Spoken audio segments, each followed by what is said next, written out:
Hi, I'm Mark. I'm the Kitchen Pro. Today I'm staining cabinet doors.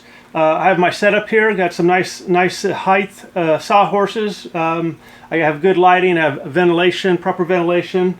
I'm using Czar stain. I actually mixed up two different colors to come up with a color for the client. Mixed up a total of a gallon. I got a new bucket and a lid. One of the things I did was, it works pretty good, is I actually put this little lid of duct tape over the top of it, and it acts to kind of keep the air out a little bit while I'm using it. Also some place to put my soiled rag and sponge. That works really good. The stain, you need to keep it stirred. I stir about every 5 or 10 minutes just because it will start separating a little bit during usage. So today what I'm doing is staining the cabinet doors.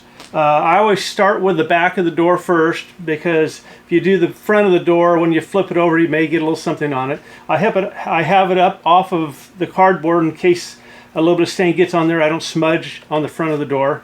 I put some pads down underneath there to kind of keep things from sliding around, and the 2x4s keep it up off the cardboard, so that works pretty good. This is a rather large job for me. I have a kitchen I'm remodeling right now for a client. It's a rather large kitchen, and there are you could probably only see just a fraction of the doors. There are 107 cabinet doors, drawer fronts, and shelves that I'm doing right now. So I'm probably 90% done. So I've really got my techniques down and tried multiple things. So this is a really good time to share with you what I've done. So once again, I always start with the back of the door. What's worked good for me so far is I actually do the outside edge first and then come back and do the inside. So I've tried using just a standard brush to apply the stain. That works good, but it leaves a lot of material on the door to where you have to really wipe it off. And I've even tried sponge brushes, which work pretty good, but the best especially for a bigger area, is the sponge pads. And you can get these anywhere, Home Depot and all the like. So the sponge brushes, they come in like 3 different sizes, a 1, 2, and a 3-inch. 3 inches is a little bit big. I used the 2-inch for quite a while, and that worked pretty good. The 1-inch is really good for small stuff, which I'll show you later on. So once again, I start with the outside. I work my way in. So let's get it rolling here.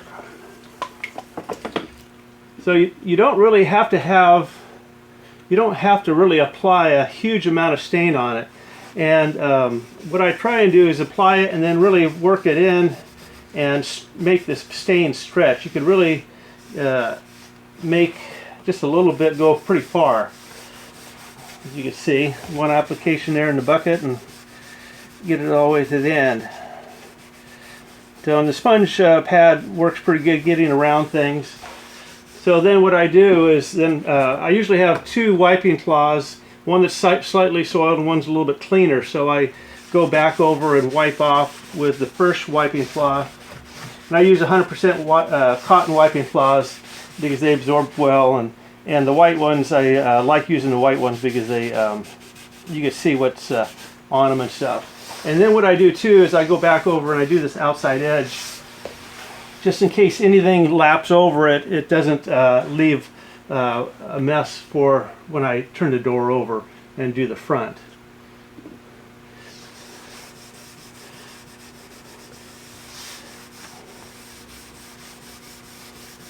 So once again, it doesn't take a lot of stain. In fact, you want to not have it puddling too much.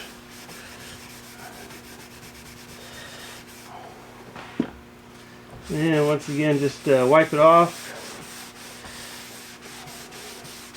And you could tell when you're wiping, cloth gets too soiled. It gets to be where you can't see any white. So like for instance, this one is pretty well gone. I don't really use it anymore. So also too, these rags are flammable, because this is an oil-based stain, so these are flammable, so you have to be careful not to leave them somewhere, because they will what they call spontaneous combust or catch on fire. So you always want to take them after you're done with them, and what I do is I put them in a bucket of water. So that one's done. So once again, after I did that, then I go back over and I hit the outside edge just to make sure that there's no extra stain on it, because when I flip it over, then it really does make a difference. Then I hit the inside. And the trick of this is really to get back into that little groove there. That's the hardest part.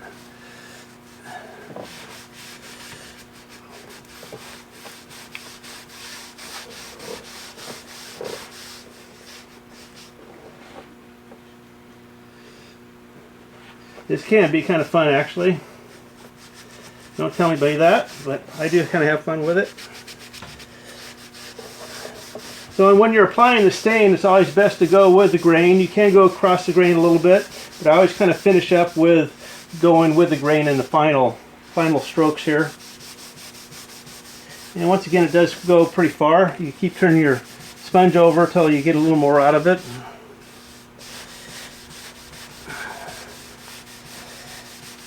Just as long as you cover. So then once again, I go back over my first rag. Now I usually hit the top first, this top edge, because I want to make sure that any stain that's gone over the top, that I get it before it starts drying, because otherwise it won't blend well with the first coat. So like right in this corner I missed a little bit, so the sponge is a nice way of touching it up. Looks pretty good. And I want to get in the inside here. So what I do is try and really get into that corner, and the details are, you know, getting the detail there clean without all the blob of stain is kind of a big deal for me. The kind of the difference between a pro and a weekend warrior is, you know, the details.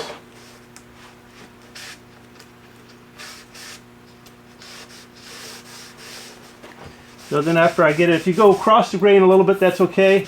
But then what I do is I end up going back in and blending it. Sometimes you can see where if you go across the grain, it actually takes out a little more or less. So it's always best to go back over it. Now sometimes you'll see a scratch or something. There's no scratches here, but if I need to, I take a 180 sponge sanding pad. You can see I've used it already before. Kind of ruins the pad, but you need to, so if you see any scratches where the stain isn't being sucked in, you'll see a light area. You could go back over and sand that, and then after you get it to where you think it's good, then go and add a little more stain and then wipe it off. Works pretty good. So there we go, one more door done.